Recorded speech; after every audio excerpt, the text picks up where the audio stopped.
Indian bulletin YouTube page থেকে আজকের বিশেষ খবরগুলি হলো শাহজাহানের পর ইডি স্ক্যানারে তার স্ত্রী, আধিকারিকদের ওপর হামলার জের এবার চরম পদক্ষেপ নিল এনআইএ। ঢুকছে চায়না বারুদ, বীরভূম ছেয়ে গিয়েছে নতুন বোমায়। এই বিস্ফোরকের ক্ষমতা জানলে আঁতকে উঠবেন আপনিও। মহিলাদের সাথে অশ্লীলতা প্রচারে বেরিয়ে বিতর্কে জড়ালেন বিজেপির প্রার্থী খগেন। পাক্কা খবর, এই দিন বেরোবে মাধ্যমিক পরীক্ষার ফলাফল, দিনক্ষণ হলো চূড়ান্ত। এবার আসছি বিস্তারিত খবরে। শাহজাহানের পর ইডি স্ক্যানারে তার স্ত্রী। সন্দেশখালীর বাঘ ইতিমধ্যেই খাঁচাবন্দি হয়েছে, তবে এবার নজরে কিন্তু তার স্ত্রী। সোমবার শেখ শাহজাহানের স্ত্রীকে প্রায় 11 ঘন্টা জিজ্ঞাসাবাদ করেন এনফোর্সমেন্ট ডিরেক্টরেটের আধিকারিকেরা। গতকাল সকাল 10টা নাগাদ আইনজীবীকে নিয়ে ইডি দপ্তরে হাজির হন তসলিমা বিবি। বেরোন রাত 9টা নাগাদ। গতকাল দীর্ঘক্ষণ জিজ্ঞাসাবাদের পর ফের তাকে তলব করল ইডি। ইতিমধ্যেই শাহজাহানের মাছের ব্যবসার কথা জানতে পেরেছেন গোয়েন্দারা। চিংড়ির ব্যবসার আড়ালে কিভাবে বেআইনি লেনদেন হতো সে কথাও ফাঁস হয়ে গিয়েছে। কয়েকদিন আগে ইডির আইনজীবী দাবি করেন শাহজাহানের নেতৃত্বে ওই এলাকায় একটি সিন্ডিকেট চলতো। ব্ল্যাক মানি কিভাবে হোয়াইট করা হতো সেটাও জানান তিনি। ইতিমধ্যেই শাহজাহানের মাছের ব্যবসার কথা জানতে পেরেছেন গোয়েন্দারা। আধিকারিকদের ওপর হামলার জের এবার চরম পদক্ষেপ নিল এনআইএ। ভূপতিনগর কাণ্ডে রাজনৈতিক চাপানোতর অব্যাহত। এনআইএ এর ওপর হামলা হয়েছিল নাকি এনআইএ হামলা করেছিল তা নিয়ে এখনো কিন্তু চর্চা চলছে। এইসবের মধ্যেই আবার কলকাতা হাইকোর্টের দ্বারস্থ হলো কেন্দ্রীয় তদন্তকারী সংস্থা। ভূপতিনগরে আধিকারিকদের ওপর হামলার ঘটনায় আদালতে গিয়েছে এনআইএ। ইতিমধ্যেই মামলা দায়ের অনুমতি দিয়েছেন কলকাতা হাইকোর্টের বিচারপতি জয় সেনগুপ্ত। মঙ্গলবার তথা আজ দুপুর 2:30টাতে মামলার শুনানি হবে বলে খবর ছিল। উল্লেখ্য, 2022 সালের একটি বিস্ফোরক মামলায় তদন্তে শনিবার ভূপতিনগর গিয়েছিলেন এনআইএ এর গোয়েন্দারা। জানা যাচ্ছে, স্থানীয় 2 তৃণমূল কংগ্রেস নেতাকে গাড়িতে তোলা মাত্রই বাধে বিপত্তি। কেন্দ্রীয় এজেন্সির গাড়িতে হামলা করেন একাধিক গ্রামবাসীরা। এই ঘটনার জেরে একজন এনআইএ আধিকারিকের চোট লাগে বলে সূত্রের খবর। এই দিনই ভূপতিনগর থানায় লিখিত অভিযোগ দায়ের করে কেন্দ্রীয় তদন্তকারী সংস্থা। এখনো অবধি যদিও এই ঘটনায় কেউ গ্রেপ্তার হয়নি। অন্যদিকে শনিবার রাতেই ধৃত এক তৃণমূল নেতার পরিবারের তরফ থেকে তদন্তকারীদের বিরুদ্ধে শ্লীলতাহানির অভিযোগ দায়ের করা হয়। সম্প্রতি ভূপতিনগর কাণ্ড নিয়ে একটি দীর্ঘ বিবৃতি প্রকাশ করে এনআইএ। কোনো অনৈতিক কাজ করা হয়নি বলে সেই বিবৃতিতে দাবি করেছেন কেন্দ্রীয় তদন্তকারী সংস্থা। একই সঙ্গে বিনা প্ররোচনায় হামলার অভিযোগও এনেছেন তারা। এদিকে তৃণমূলের 10 সদস্যের প্রতিনিধি আবার দিল্লিতে ধর্নায় বসেছে। সোমবারের পর মঙ্গলবারও মন্দির মার্গ থানা চত্বরে ধর্নায় বসেন ডেরেক ওব্রায়েন, দোলা সেন, শান্তনু সেনেরা। অবাধ এবং সুষ্ঠু নির্বাচন সুনিশ্চিত করা এবং নির্বাচনের সময় 4 কেন্দ্রীয় এজেন্সির প্রধানের বদলে দাবি তুলেছে জোড়া ফুল শিবির। ঢুকছে চায়না বারুদ, বীরভূম ছেয়ে গিয়েছে নতুন বোমায়। এই বিস্ফোরকের ক্ষমতা জানলে আঁতকে উঠবেন আপনিও। বিগত কয়েক বছরে বীরভূম জেলার সাথে বোমা শব্দটি যেন সমার্থক শব্দ হয়ে উঠেছে।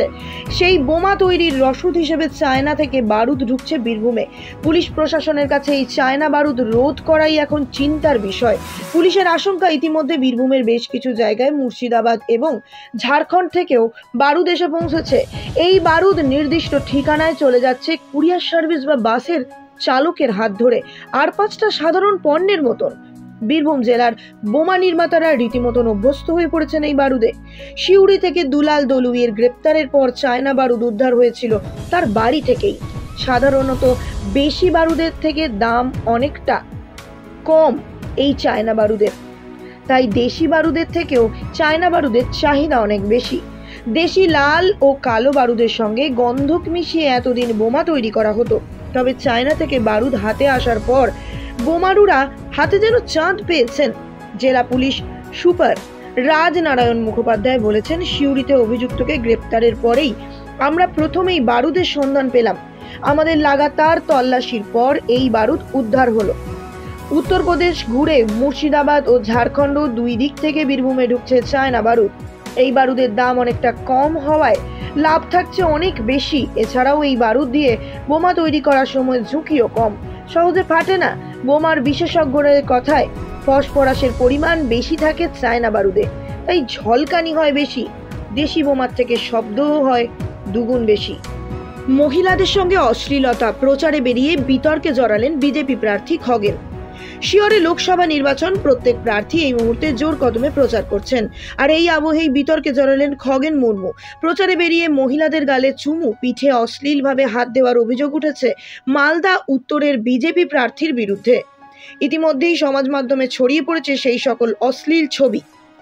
মঙ্গলবার সকালে তৃণমূল কংগ্রেসের অফিসিয়াল এক্স হ্যান্ডেলে খগেনের নির্বাচনী প্রচারের কয়েকটি ছবি শেয়ার করা হয়। এর মধ্যে একটি ছবিতে দেখা যাচ্ছে একজন মহিলার খোলা পিঠে হাত রেখে রয়েছেন খগেন, আরেকটিতে আবার এক তরুণীর গালে চুম্বন করতে দেখা যাচ্ছে তাকে। এই ছবিগুলি শেয়ার করে বিজেপি প্রার্থীকে আক্রমণ শানিয়েছেন তৃণমূল কংগ্রেস কর্মীরা।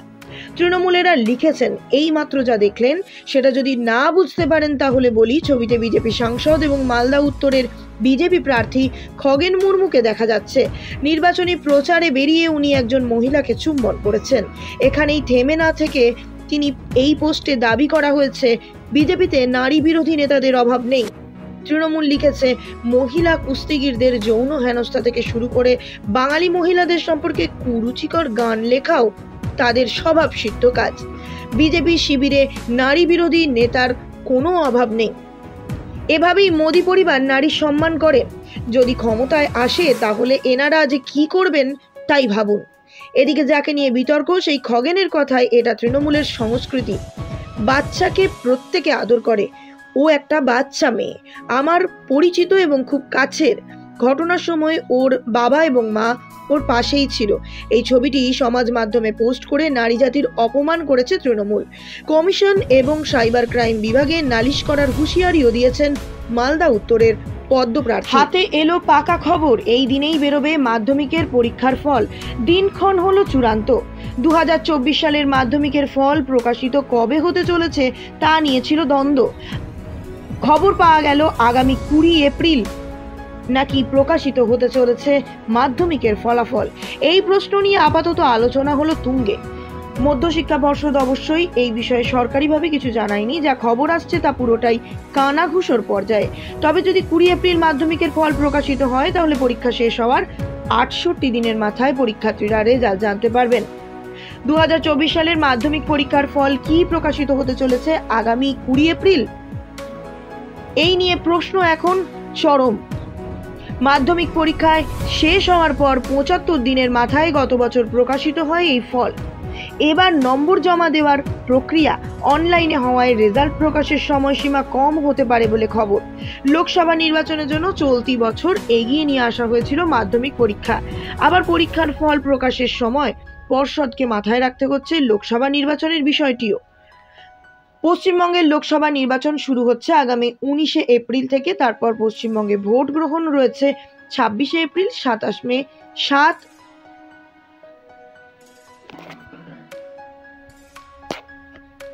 পশ্চিমবঙ্গের লোকসভা নির্বাচন শুরু হচ্ছে আগামী 19 এপ্রিল থেকে। তারপর পশ্চিমবঙ্গের ভোট গ্রহণ রয়েছে 26 এপ্রিল, 7 মে, 13 মে, 20 মে, 25 মে এবং 1 জুন।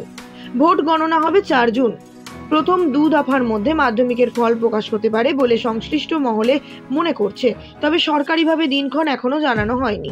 মাধ্যমিকের ফল আনুষ্ঠানিকভাবে প্রকাশিত হওয়ার পর পরীক্ষার্থীরা অনলাইনে রেজাল্ট দেখতে পাবেন। অনলাইনে রেজাল্ট দেখার জন্য ভিজিট করতে হবে wbresults.nic.in এরপর হোম পেজে ক্লিক করতে হবে West Bengal board of secondary exam results 2024 অপশনে।